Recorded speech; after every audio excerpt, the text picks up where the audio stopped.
All right, let's jump right into Maniac Cop 2, which I think is damn good, man. Really, really good. A great sequel, genuinely. This is a kick-ass film. So yeah, Maniac Cop 2, the Blue Underground Blu-ray actually looks fantastic. So if you don't have these, supposedly someone was telling me though that these are like super expensive now. I bought them a few years ago. They were cheap. They were like 17, 18 bucks. So I'm assuming they're probably outlandishly expensive, $80, $100 now. That's what they always are when they're out of print. So stupid. People are hawks, man. People are hawks. Anyways, we got a Maniac Cop theme song to wait for at the end of this movie. So don't shut it off when the credits hit. Listen to that fucking sick beat. Is that what the cool kids say these days? That's just about the music, though, right? That's not like he's not dropping rhymes. That's like 90s. I don't know. I'm not cool, guys. I don't keep up with cool lingo anymore. People say all sorts of shit now, and I'm like, huh? I'm that old guy. Anybody else feel like that? People say shit, and you're like, what does that mean? What are you talking about? What is happening? You're abbreviating words that don't need to be abbreviated. It sounds like they're taking longer to say a word abbreviated than it would have taken just to say the word in its natural form. People are fucking crazy. Anyway, yeah, we get an opening in a cop car junkyard, which I thought was really cool. Kind of like the retired cops, and then one of them's pulled out of retirement, like Maniac Cop, back from the dead. I thought that was a really cool idea. And then Leo Rossi, who plays Bud in Halloween 2, is like one of the main antagonists here alongside of Maniac Cop. Now, there's no rhyme or reason for why Maniac Cop kind of takes this guy under his wing. He's going to go and he's going to get revenge on Sing Sing. He doesn't need him. It's not necessary. But I was trying to figure out what's the purpose of this, both either for the movie or for him.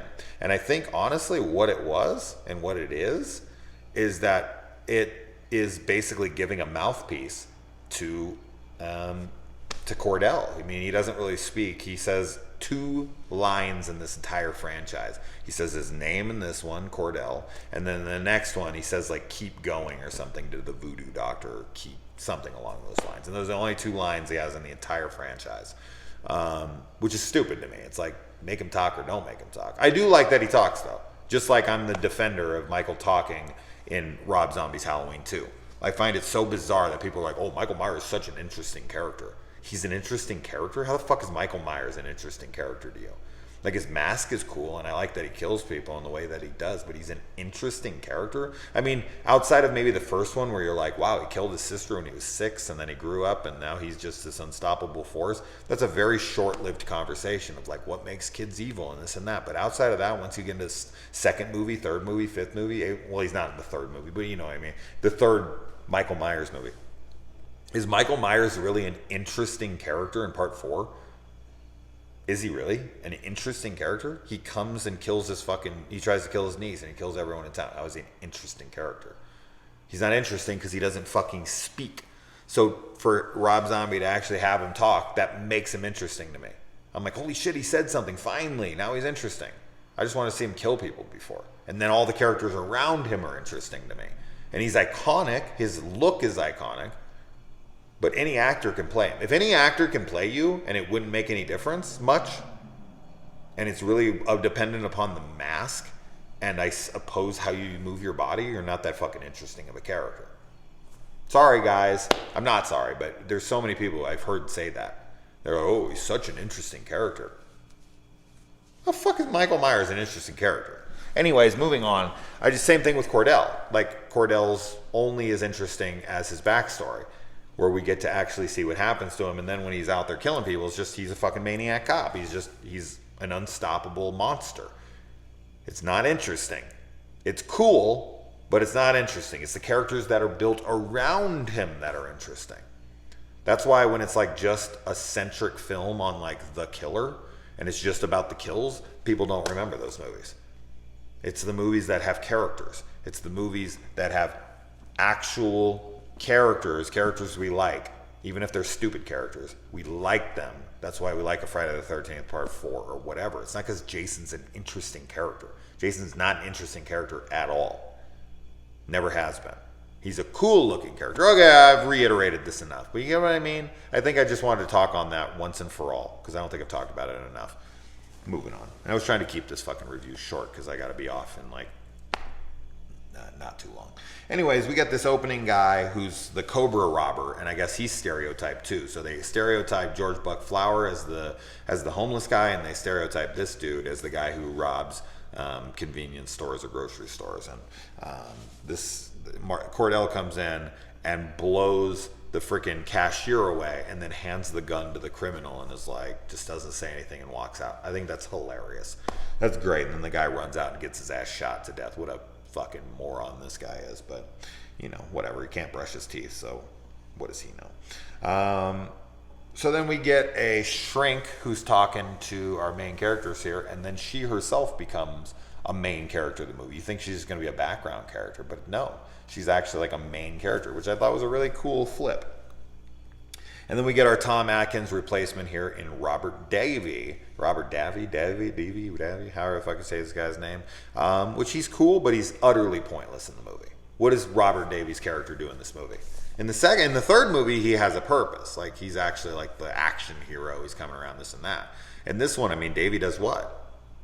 He gets the like lieutenant or whoever the hell this guy is to admit that he framed Cordell. That's really his only purpose in the movie. I mean, anybody could have done that. The dude could have just had a change of heart. Like, what's his purpose in the movie? It's like and it's not that I don't like him in the movie. I do like him in the movie. It's like when I talk about No Country for Old Men and I'm trying to ask somebody like, what's Tommy Lee Jones's purpose in that movie? What does he do in the movie? I mean, he has some cool lines. He's a great actor. I like when he's in the film. I'm not complaining that he's in it. But what purpose does he serve? He doesn't stop Anton Chigurh. He doesn't ever run into James Brolin's character. He doesn't do anything. Josh Brolin. Sorry. James Brolin. Fucking Amityville Horror now. But like, what does he do in that movie? Nothing. And what does Robert Davi do in this movie? Nothing. And he doesn't do anything. You know what I mean? So it's the therapist that actually is the real star here. She's the one fighting him the whole time. Like, Davey doesn't even really run into him. I really like the scene with Bruce Campbell and Robert Earl Jones, the guy from Sleepaway Camp. Yes, James Earl Jones' father. But they're too young to know what you're even talking about. There's no such thing as too young. You're just too old. And then he laughs about it. That was creepy, dude. Like, no one calls attention to his fucking role in that. And it's like, yeah, the dude, you know, the cook who gets boiled in Sleepaway Camp, he's a creep, no doubt about it. But a bunch of people are sitting around, especially that old guy. Maybe he just thinks it's funny. I've said a lot of crazy shit. My brother and I make jokes like that to each other all the time. Every horrible joke you could ever imagine. Don't fucking pretend like you don't have that friend where you say shit that if you were heard, if people recorded you and they put you online, you'd be canceled by your mother. You'd be canceled by everybody. They'd be like, dude, really? You said that? And you'd be like, dude, it was funny in context with the right person, okay? You gotta be there. You gotta be part of the crew. Yes, I said this horrible, awful thing, but that's why context is so important. And that's why surrounding yourself by funny, cool people who aren't going to be offended by every motherfucking thing. But maybe that's how he took it. Maybe he was sitting there and is like, he's joking. He's joking. He's got to be joking. He's calling him Baldy. He's saying he's going to fuck him and there's no such thing as too young. That's something my brother and I would say to each other. There's no such thing as too young. But are we really going to go fucking try to like molest a 12-year-old girl in a fucking walk-in like, you know, freezer or wherever the hell they're in? Hell no, of course not. But we can joke about it. So maybe he took it as a joke. Anyways, we're not talking. I always get off on these tangents. Damn it. Stay on fucking track. But I really like Robert Earl Jones, even though he's a questionable creep. But the way he's like trying to reach out for him and he's like screaming for his friend, it's actually really sad. It's really sad. But yeah, Bruce and Alice both killed real early on. Not Alice. I'm sorry. I wrote down Alice. I don't know what the girl's name is, but I was saying it was kind of like Alice's death in Friday the 2. I never did write down the other girl's name, but his girlfriend. They're both killed. And I really like the way they're both killed. It's really good. And then we get a coroner's office where we see some titties. And as I wrote down here, dead titties are still titties. So we got some. But then we get a strip club later where this girl does it. I mean, we have a bunch of strippers and we see a bunch of tits, but then there's this girl who becomes a character in the movie where he tries to go kill her later. And she does this dance, and holy shit, her body is phenomenal. Oh my good God.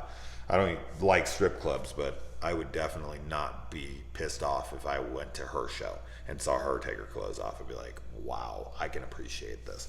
I'm not throwing you any money because I think tit clubs are fucking ridiculous, but I don't pay for sex.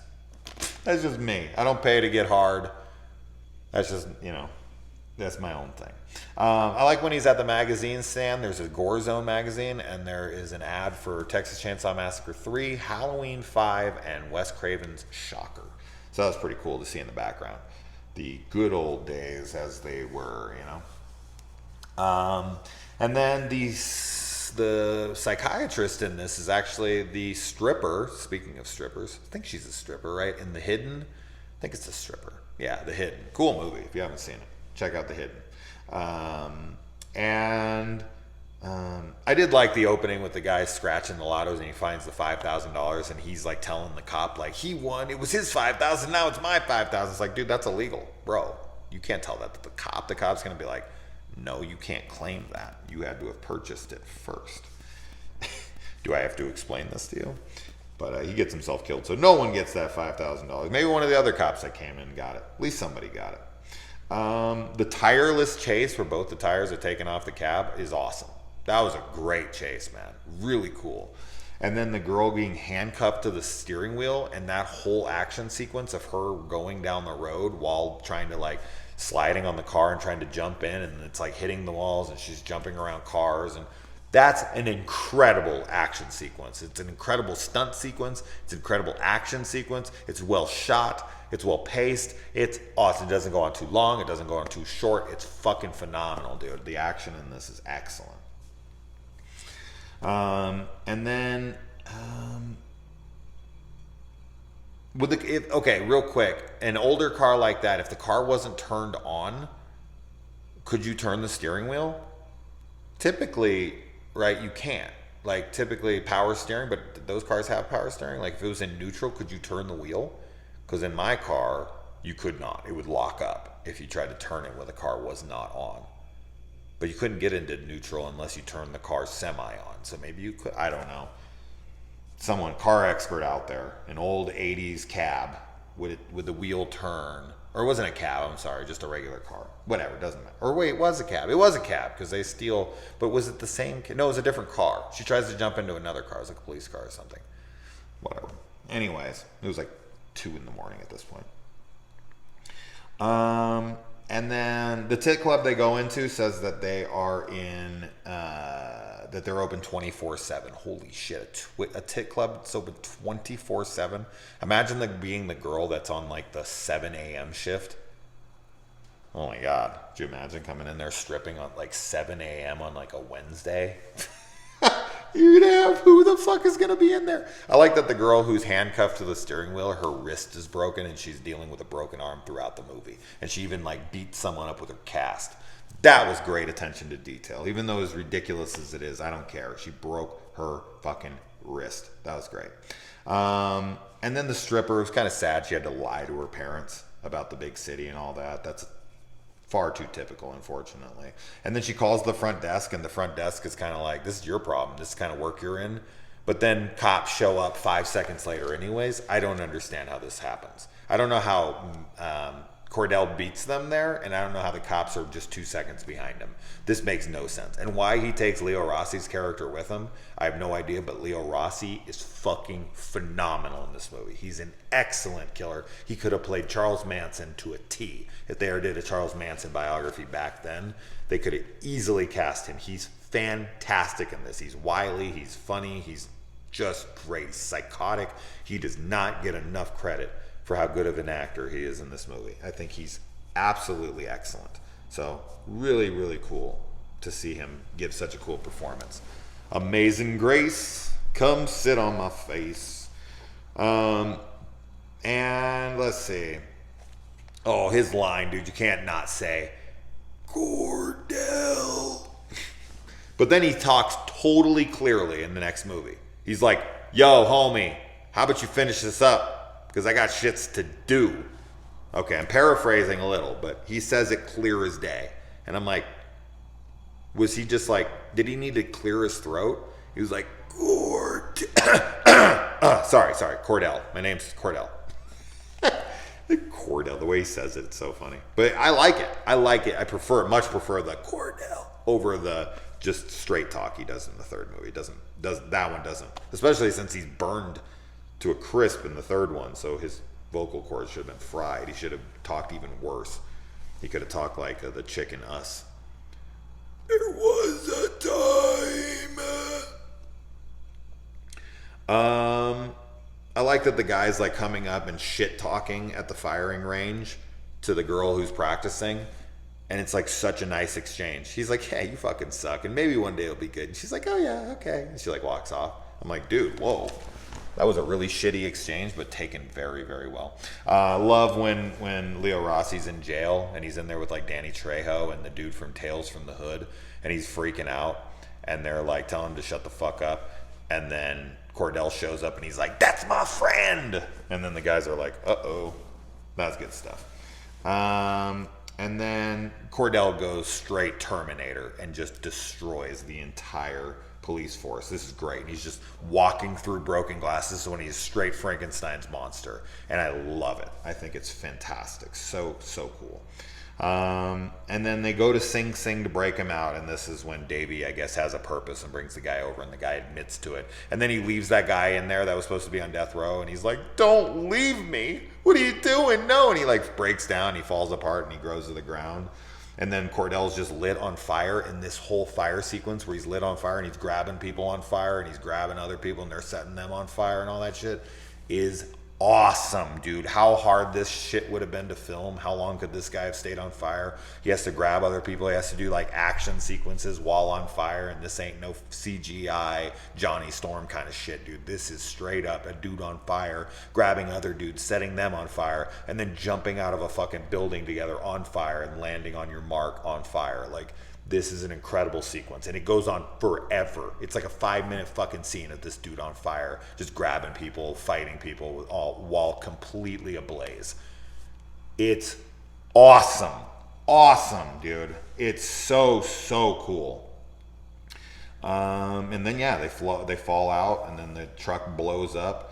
And I feel like Davy's face in this, all his pop marks and his scars on his face, he has a fucking more screwed up face in this one than Cordell does in the first one. That's fucked up, but I was thinking about that. I was like, damn, dude, they should have cast Davy in it. They wouldn't even have had to done any makeup.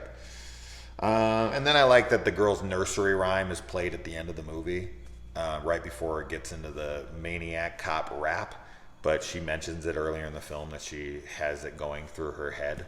And then they, somebody like kids are singing it at the end, almost like a 1-2 Freddy's coming for you kind of thing. So yeah, really, really cool. And then you get the hand grabbing the badge at the end, which is kind of lame, but it does play into this third one. So, and what gun is Maniac Cop using in this movie? It's like a Uzi handgun kind of thing. I don't know what that gun is. I've never seen anything like it, but this is a rad sequel, and we'll get to 3 in a bit. I got to go play Apex Legends. My brother's texting me. But anyways, that was fun. This is a cool series, and I can't wait to talk about 3 as soon as I'm done. I'll be back.